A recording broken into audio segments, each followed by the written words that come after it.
எல்லா புகழும் புகழ்ச்சியும் எல்லாம் அல்ல அல்லாஹ்வுக்கு உரித்தாக.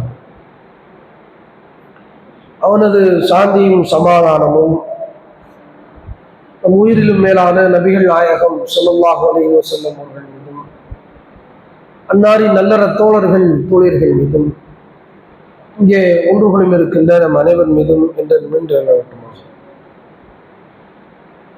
அல்லாஹுடைய மகத்தான அருளால் நம்மை கடந்துவிட்ட ரமலானுக்கு முன்னால் வாரந்தோறும் செவ்வாய்க்கிழமை இஷா தொழுகைக்கு பிறகு தொடர்ச்சியாக நாம் ஹதீஸ் வகுப்பை நடத்தி வருகிறோம். ரமலானுக்காக நம்ம விடுமுறை விட்டு பிறகு மீண்டும் இன்றைய தினத்திலிருந்து ஆரம்பம் செய்கிறோம். இதுவரைக்கும் நாம 6 பாடங்களை என்ன செஞ்சிருக்கோம், ரியாதுஸ் ஸாலிஹீன்ல படிச்சிருக்கிறோம். இன்றைக்கு 7வது பாடம், பாபுல் யக்கீனி தவக்குலி. யக்கீன் என்றால் உறுதியாக நம்புவது, உறுதி கொள்ளுதல். தவக்குல் என்றால் சார்ந்திருத்தல், பரம் சார்தல், இறைவனை சார்ந்து வாழுதல் என்ற பொருள். உறுதியும் சார்ந்திருப்பதும், இறைவனுக்காக உறுதியாக இருப்பதும், இறைவனையே சின்ன பெரிய எல்லா காரியங்களையும் சார்ந்திருப்பதும் என்ற தலைப்பை என்ன செய்றாங்க, 7வது தலைப்பாக கொண்டு வராங்க. எல்லா காரியங்களிலையும் நம்முடைய வாழ்க்கையில நடைபெறுகிற இன்ப துன்பங்கள் அனைத்தும் இறைவனுடைய நாட்டப்படிதான் நடக்கிறது என்று சொல்லி அல்லாஹ்வை என்ன செய்யணும், நம்ம நம்பணும்.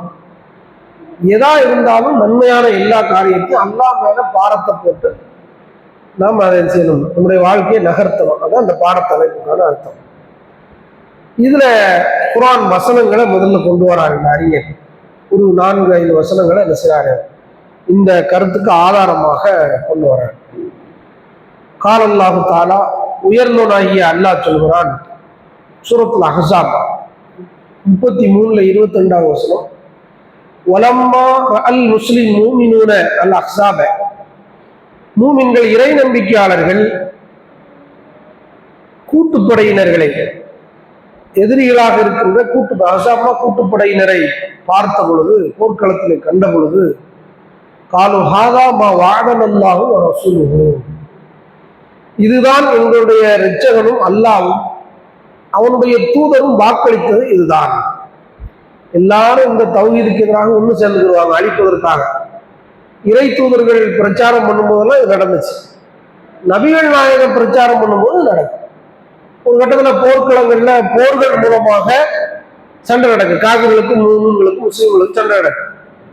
ஒரு கட்டத்துல என்ன முடிவு எடுக்கிறாங்கன்னா, முகமது நீ விடக்கூடாது, எல்லாத்துக்கும் ஆபத்தான ஆளா இருக்காரு, எல்லாரும் ஒண்ணு சேர்ந்து முகமதை தாக்கணும் சொல்லி கூட்டுப்படையினர்களா யகூதிகள், நஸ்ரானிகள், மக்கத்து காபிர்கள், சின்ன சின்ன குழுக்கள் எல்லாம் ஒருங்கிணைந்து பெரும் குழுக்கு படையாக, அதான் அஹ்ஸாப் கூட்டுப்படையில் எல்லாம் வந்து நிக்கிறாங்க. எல்லாரும் இறை தூதருக்கு எதிராக, மூமின்களுக்கு எதிராக நிக்கிறாங்க. இதை பார்த்த உடனே அவங்க சொல்றாங்க, மூமின்கள், இது அல்லாஹ்வும் அல்லாஹ்வுடைய தூதரும் வாக்களித்தது இதுதான். ஸதக்கல்லாஹு வ ரசூலுஹு, அல்லாஹ்வும் அவருடைய ரசூலும் உண்மையைத்தான் சொன்னார்கள் என்று மூமின்கள் சொன்னார்கள் என்று அல்லாஹ் சொல்றாங்க.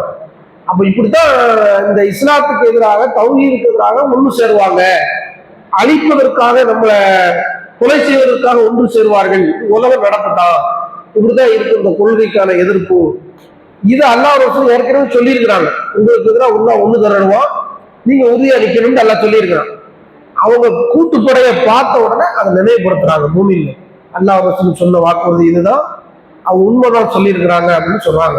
இப்படி சொன்ன உடனே அல்லாஹ் சொல்றான், உமா சாதகம் இல்லா ஈமானோ தஸ்லீமா, இந்த எல்லாரும் ஒண்ணு சேர்ந்து வந்து இந்த அல்லாஹ்வுடைய வாக்குறுதியை கண் முன்னாடி கண்டாங்கல்ல, நம்மளை அழிக்கிறதுக்காக ஒண்ணு சேருவாங்க, அது உண்மைதான் அப்படின்னு அந்த உண்மையை கண்டறிந்த உடனே அல்லாஹ் சொல்றான், அந்த மூமின்களுக்கு, நபிகள் நாயகத்துக்கு, சஹாபாக்களுக்கு ஈமான் அப்படியே அதிகப்படி ஆயிடுச்சு, பூரிப்படைந்து விட்டது.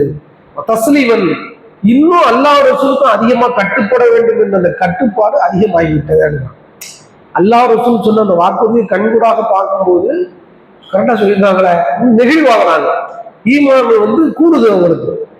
எல்லாரும் கூட்டத்தை பார்த்தா குறையுவாங்க, சஹாபாக்கள் ஈமான் கூடுது, உறுதி இன்னும் ஸ்ட்ராங் ஆகும், இன்னும் கட்டுப்படணும் அல்லாஹ் ரசூலுக்கு என்று சொல்லி அவங்களுடைய ஈமானும் அவங்களுடைய கட்டுப்படுதலும் அதிகமானது என்று அல்லாஹ் சொல்றான். அப்ப இந்த வசனத்துல சோதனைகள் வருகின்ற பொழுது, எதிரிகள் நமக்கு எதிராக கொக்கரிக்கின்ற பொழுது, களத்தில் நிற்கின்ற பொழுது நம்ம சோர்ந்து விடக்கூடாது. ஈமானும் இறை நம்பிக்கையும் கட்டுப்பாடும் அதிகரிக்க வேண்டும். கட்டுப்பாடு இல்லாத கூட்டமா போயிடக்கூடாது. இன்னைக்கு பல பேர் கட்டுப்பாடு இல்லாத கூட்டத்தை நடத்துறாங்க. நடக்கக்கூடாது. மூமின்கள் என்றால் கட்டுப்பாடு இருக்கும். அப்ப இதை அல்லாஹ் நமக்கு குர்ஆன்ல சொல்றான். அதே மாதிரி அல்லாஹ் இன்னும் இந்த தலைப்புக்கேற்ப வசனங்களை அல்லாஹ் சொன்னதை அவர் எடுத்து போடுறாரு. அல்லதீன காலலஹுமுன் நாசு இன்ன நாசக்கது ஜமஉ லக்கும் ஃபக்ஷவுஹும். இதுவும் அதே மாதிரியான படையத்தை அல்லாஹ் சொல்றான். மக்கள் எல்லாம் உங்களுக்கு எதிராக ஒன்று திரண்டு இருக்கிறார்கள், நீங்கள் அவர்களுக்கு அஞ்சுங்கள் என்று கூட்டத்தை காட்டி பயங்காட்டுறாங்க. பெரும்பான்மையை வச்சு பயங்காட்டுறான். இது அல்லாஹ் சொல்றான். மக்கள் எல்லாம் உங்களுக்கு மூமின்களுக்கு முஸ்லிம்களுக்கு இருக்காக ஒன்று சேர்ந்தாங்க. உலகமெல்லாம் அப்படித்தானே, ஈரானுக்கு எதிராக ஒன்று சேர்ந்து விட்டார்கள், முஸ்லிம் நாடுகளுக்கு எதிராக ஒன்று சேர்ந்து விட்டார்கள். இந்தியாவுல முஸ்லிம்களுக்கு எதிராக இப்படி ஏதாவது என்ன நினைச்சாங்கன்னா பெருசா பெரும்பான்மை வாதத்தை வச்சு காட்டுவாங்க. ஈமானுக்கான ஒரு சோதனை. இப்படி மக்கள் எல்லாம் ஒன்று சேர்ந்து விட்டார்கள், உங்களுக்கு எதிராக நீங்கள் அவர்களுக்கு அஞ்சுங்கள் என்று சில மனிதர்கள் மூமின்களை பார்த்து சொன்ன பொழுது ஈமானா இப்படி சொன்ன உடனே அவருக்கு ஈமான் பூரிப்படைகிறது. ஈமான் கூடிருச்சு. அல்லாஹ் ரசூல் சொன்ன மாதிரி நடக்க நமக்கு எதிராக 50 பேரும் ஒன்னா சேருவான்னு ரசூலா சொன்னாங்களே, ஈமான் கூடி போயிட்டவங்க சொன்னது நடக்குது. ஈமான் இக்கட்டான சூழ்நிலை வரும்போது, நிற்கதியான நிலை வரும்போது மூமினுக்கு ஈமான் கூடணும் என்பதை அல்லாஹ் அந்த வசனத்துல சொல்றான். இன்னும் அவங்க சொன்னாங்க, ஹஸ்புனல்லாஹ் வ நிஅமல் வக்கீல், அல்லாஹ் எங்களுக்கு போதுமானவன் என்றும் அவனே சிறந்த பொறுப்பாளன். வக்கீல் என்றால் பரம் சாற்றுவதற்கு சார்ந்திருப்பதில் மிகச் சிறந்தவன் அல்லாதான் என்றும் அவர்கள் சொன்னார்கள். அல்லாஹ்வுடைய நற்பேருடனும் அல்லாஹ்வுடைய அருளுடனும் அவர்கள் குடும்பங்களுக்கு திரும்பி சென்றார்கள். போர்க்களத்தில் வெற்றி கிடைச்சி கனிமத்தோடு என்ன செய்றாங்க, வெற்றிங்கிற கனிமத்தோடு போறாங்க. லம் எம்சஸ்ஹும் சூஉன், எந்த தீங்கும் அவர்களை தீண்டவில்லை. ஒத்தபஉ ரிதுவானல்லாஹ், அவர்கள் அல்லாஹ்வின் திருப்பொருத்தத்தை பின்பற்றுகின்றார்கள். அல்லாஹ் ஃபத்லின் அதீம், அல்லாஹ் மகத்தான அருளுடையவன் என்று அல்லாஹ். அல்லாஹ்வுடைய திருப்பொருத்தம் அவங்களுக்கு பெருசா இருக்கு. உலகத்துல உயிர் போயிடுச்சு, கால் உடைச்ச, மண்டை உடைச்ச, மூக்கு கிழிஞ்சிருச்ச, இதெல்லாம் போர்க்களத்துல பார்க்க முடியாது.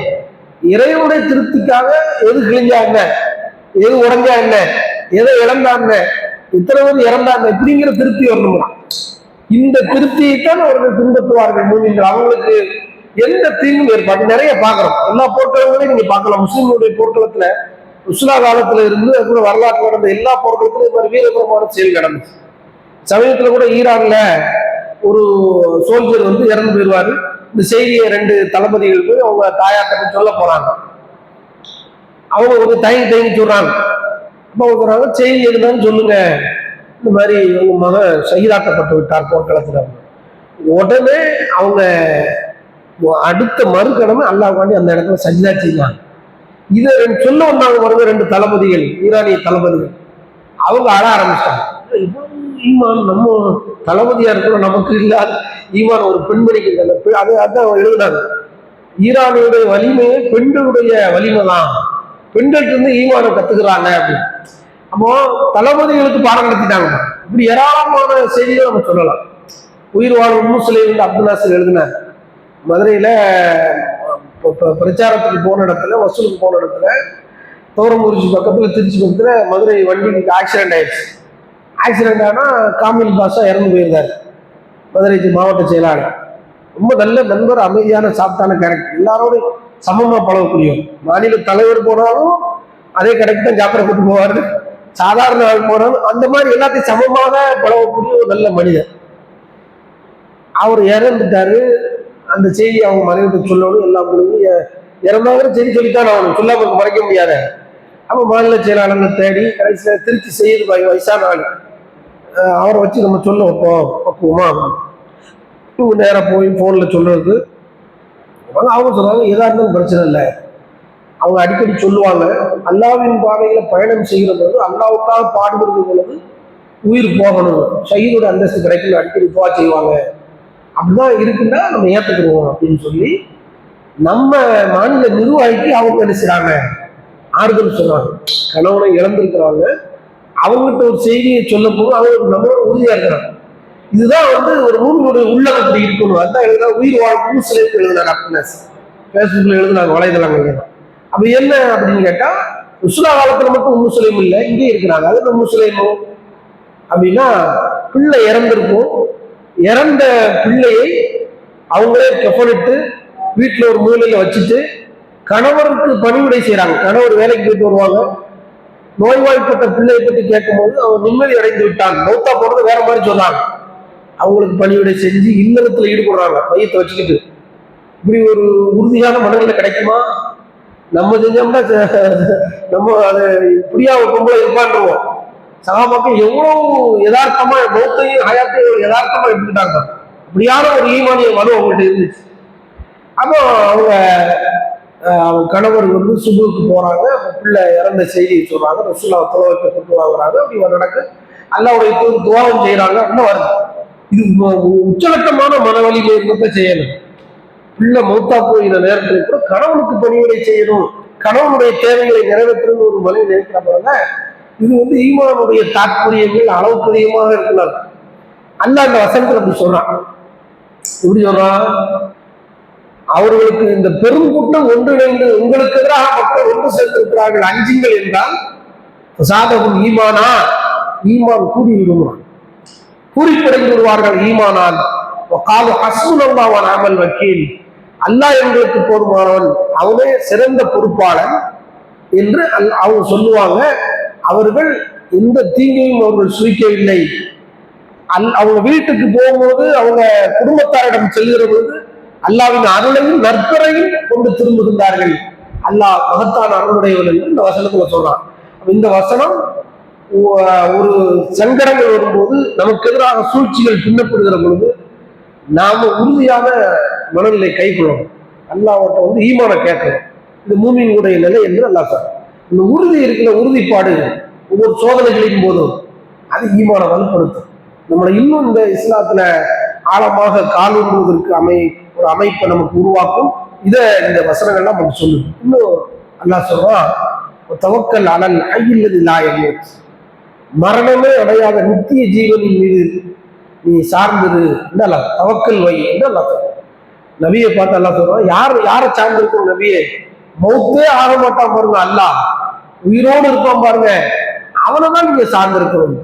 இந்த உலகத்துல நம்ம மனைவியை சார்ந்திருக்கோம், கணவனை சார்ந்திருக்கோம்னா இதெல்லாம் அற்பமான ஜார், சின்ன சின்ன அற்பமான உலகமே அற்பமான சுகம்.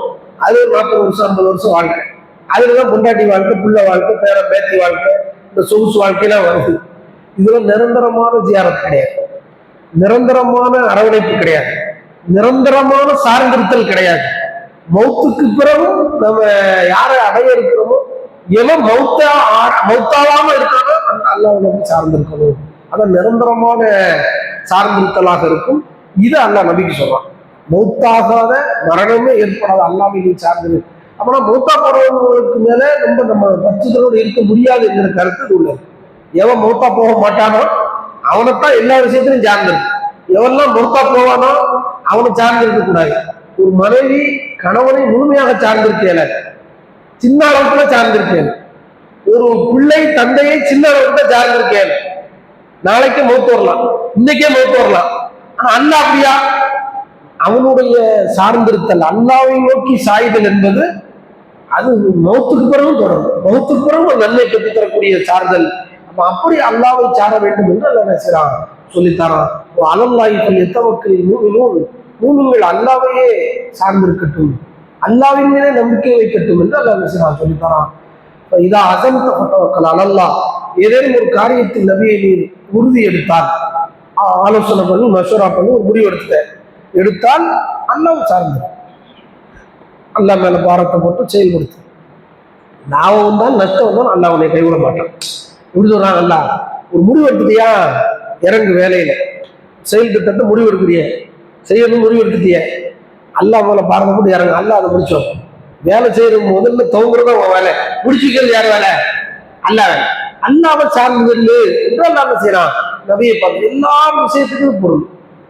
குடும்ப உறவுகள், பள்ளிவாசல் கட்டுறது, குடும்பத்தை கட்டமைக்கிறது, பிள்ளைகளை படிக்க வைக்கணும். பொருளாதாரம் இல்லை, இப்படியாவது என் பிள்ளைகளை நல்லா படிக்க வச்சு ஆளாக்கணும், மார்க்க விஷயத்தையும் நல்லா வழிகாட்டணும், அது மாதிரி பிள்ளைகளுக்கு வழிகாட்டுறதுக்கு முயற்சி செய் அப்படின்னு சொல்லி நான் உறுதி போட்டுட்டேன். களத்துல இறங்க வேண்டியதா, எங்கேயா நான் இப்ப கேட்க வேண்டியதான். அல்லாஹ் சில காரியங்களை லேசாக்கி வைப்போம். நீங்க சும்மா இருந்துட்டு வீட்டுக்குள்ள மயிலை அப்படி அல்லாட்ட கேட்கக்கூடாது.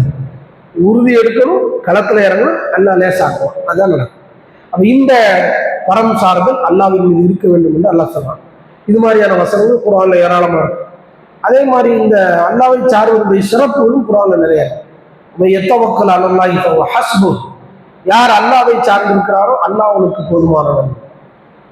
யாரெல்லாம் அல்லாஹ்வை சார்ந்து நிற்க வேண்டும் என்று உறுதியாக நிற்கிறீர்களோ அல்லாஹ் மட்டுமே உங்களுக்கு போதும். வேற யாருமே தேவையில்லை. இப்படியான உறுதிப்பாடு, இப்படி ஒரு உறுதிப்பாடு நமக்கு வந்துச்சுன்னா மரியம் அலைஹிஸ்ஸலாம் மாதிரி உறுதிப்பாடு. சக்கரா அலைஹிஸ்ஸலாமே அதுக்கப்புறம் தான் போய் அல்லாஹ்ட்ட கேட்கிறாங்க, இந்த உணவு எப்படி வந்துச்சு?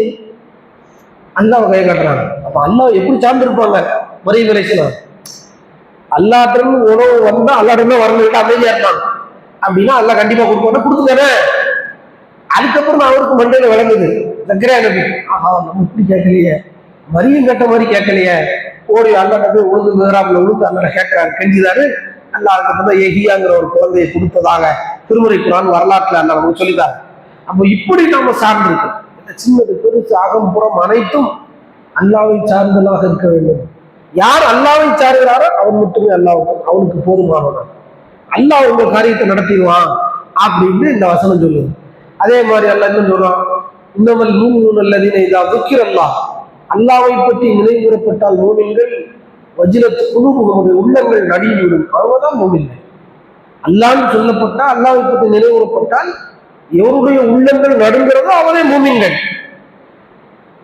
இதா துலியத் அலைஹிம் ஆயாத்துஹு ஸாதத்துஹும் ஈமான், அவருடைய வசனங்கள் எடுத்து ஓதப்பட்டால் ஈமானால் பூரிப்படைந்து விடுவார்கள், ஈமான் அதிகப்படியாகிவிடும். அலா ரப்பிஹிம் யதவக்கலூன், அவர்கள் தங்களுடைய இரட்சகன் மீதே பரம் சார்ந்திருப்பார்கள், அல்லாஹ்வையே சார்ந்திருப்பாங்க. சின்னது பெருசு எதா இருந்தாலும் அல்லாஹ் மேல பாரத்தை போட்டுருவாங்க. இப்படி ஒரு மூமினுடைய வாழ்க்கை இருக்கு. இப்படி இது மாதிரியான வசனங்கள் குர்ஆன்ல பல நூற்றுக்கணக்கான வசனங்கள் இருக்கு. 4-5 வசனத்தை 6 வசனத்தை நினைச்சாரு நமக்கு கோடிட்டு காட்டுறாரு. அப்போ இறைவனுக்காக நாம முதல்ல உறுதியாக இருக்கலாம். உறுதியாக இருந்து எல்லா காரியத்தையும் இறைவன் தான் நடக்க வைக்கிறான் என்று நம்முடைய காரியங்களை செயல்படுத்த ஆரம்பித்தால் அல்லாஹ் துன்பமாக இருந்தாலும் இன்பமாக இருந்தாலும் நமக்கு சாதகமாக தான் பயன்படுத்துவான், பாதகமாக வராது. ருசுலாக அதை சொல்றாங்கல்ல, துன்பம் வருகின்ற போது பொறுத்துக் கொள்ளுதல், இன்பம் வருகின்ற போது நன்றி செலுத்துதல், ரெண்டுமே நன்மை. அப்ப யக்கீனும் தவக்கலும் நமக்கு இருக்குமானால் நாம் இந்த உலகத்திலே வெற்றியாளர்கள், மறுமையின் வெற்றியாளர்கள். திருமறை குர்ஆன் நமக்கு வழிகாட்டுது. எல்லாம் வல்ல இறைவன் யக்கீனோடும் தவக்கலோடும், அல்லாஹ்வுக்காக யக்கீனோடும் அல்லாஹ்வின் மீது தவக்கலோடும் சார்ந்து வாழ்கிற நல்ல மனிதர்களாக அல்லாஹ் நம்ம ஆக்கியால் புரிவானாக. வாஹுதவான் அல்ஹம்துலில்லாஹி ரப்பில் ஆலமீன். அஸ்ஸலாமு அலைக்கும் வரஹ்மத்துல்லாஹி வபரகாத்துஹு. சுப்ஹானல்லாஹி வபிஹம்திஹி.